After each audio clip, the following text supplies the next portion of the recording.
This is a video response to Perone75 getting to know you to questionnaire thing. And so let's get started. Question number 1, what is your first name? Actually, funny thing is, most people I know call me Tito, even though that's not my real name, and then they think that this whole Angel thing's an alias. But my legal first name is in fact Angel, in case any of my friends are watching, even though they all know that. But when people first meet me and they go that I go by Tito and then they hear Angel somewhere, I mean, it sounds like it would be a nickname, just try to sound cooler than Tito, because Tito's an ugly name. Long story behind that, I won't get too into it because you didn't ask. Second question, where are you from? I've lived in Seattle now for 3 years, I guess. Yeah, since 2004. Yeah, almost exactly 3 years, because I moved here in October of 2004. Before that, I grew up in Bremerton, which is right across the Puget Sound, which is that way. And I was born in Hampton, Virginia. I moved when I was 3 to Port Orchard, then moved to Bremerton, then moved to Alaska and Seattle. So, how old am I? I am 21 years old. I'll be 22 in November. Pets, spouses, or kids? No spouse, no anything. Sad, I know. Kids? No, not right now.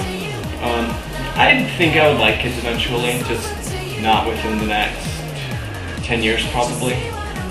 But I do have some pets that are actually kind of new. I was going to make like a little YouTube video about it, but I never got around to it. Right over here is my fish tank. It has a female beta in it. And then a couple days later, I wasn't sure if I was overfeeding her or not feeding her enough, so I just feed her a lot. So to kind of clean up that mess, I went to the pet store to get a little snail, and they had these little teeny tiny ones there, and they said I could have it for free. So I was looking in the snail tank, and I saw that there was like a little tiny baby guppy in the tank too. So I asked them if I could have that, and so they just kind of got them both to me and said, here, just take them. So as I was acclimating the snail and the baby guppy to the water, I'd had the bag in the fishbowl. My female beta, you know, the less aggressive ones, she saw it and she started like just ramming at the bag and like getting all excited and trying to eat it. So I decided that wasn't too good of an idea. So I put this little, you know, if you can see that, yeah, the bamboo thing. I filled that with water, and I put the baby beta in that until it grows bigger, and then I'll see if it might stand a chance against the female. If not, I'll just leave it in there. We'll see what happens. Hobbies and what do I do for fun? I'm actually making this right now because I have nothing to do. It's my day off, and I never find much to do during the day. I wish I could. Everyone I know either working or all my friends have moved out of state within the past couple of years, which kind of sucks.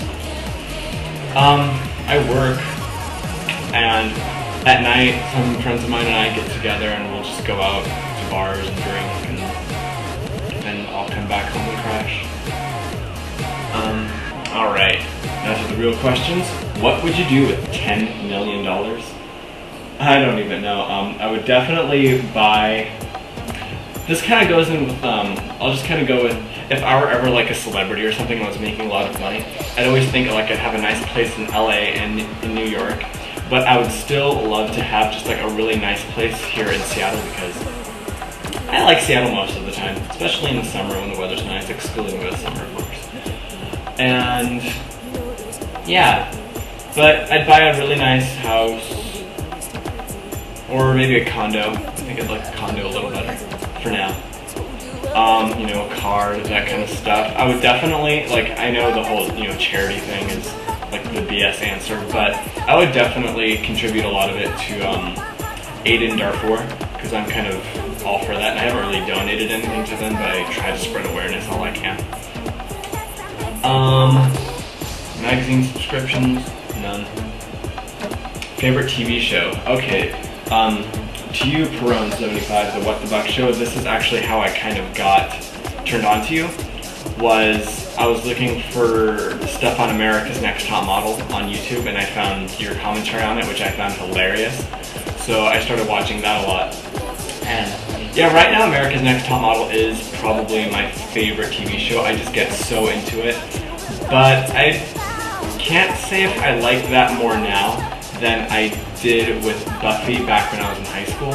Like, I started watching Buffy from the beginning, not the movie back in 1992, because I was like, what, 7? But I started watching the TV show when it first came on and just like became addicted for all 7 years. And yeah, I think I was definitely more into Buffy then than I am into America's Next Top Model now. But they're both great shows. I love them both. My first music purchase. Well, I couldn't download music when I was young because that just kind of wasn't where the internet was at the time. My first music purchase, I think, was TLC.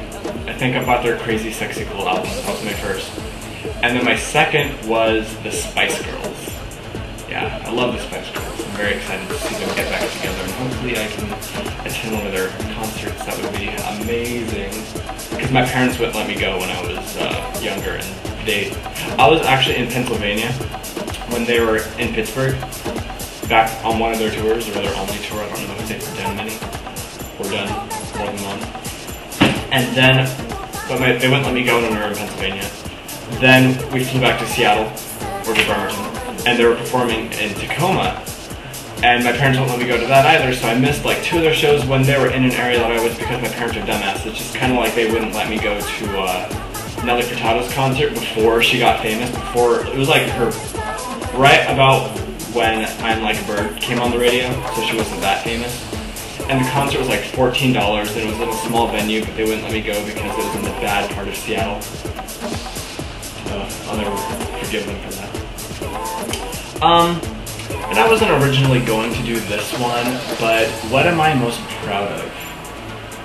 I think what I'm most proud of is just kind of, I don't know, my life in general.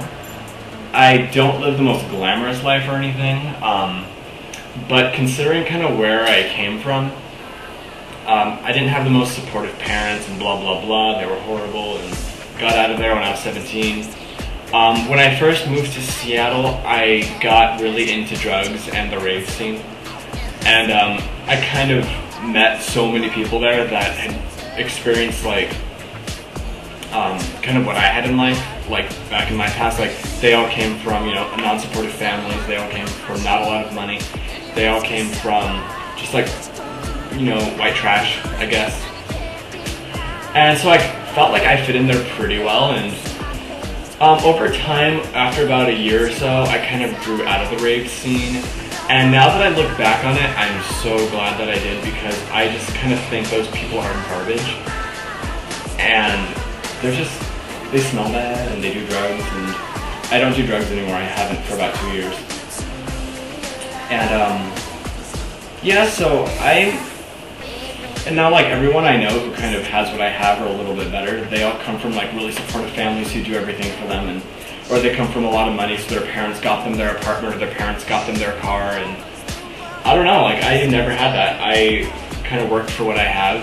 I have my own apartment by myself, and it's because I worked for it, and I think that's very admirable of me. Not to toot my own horn or anything, but honestly, I don't know, I don't want to sound like super cheesy or like totally into myself, but I think I'm kind of a very rare case of somebody who wants to achieve something despite what they come from, and they were able to do it just because they wanted to persevere through life. So I'm just very proud of what I have, and I'm very happy with what I have, except for I'm single, I guess that kind of stuff. But yeah, that kind of ends the questions with the ones that I feel like answering now anyway. But hope you found this interesting. I love your show. I'll keep watching later.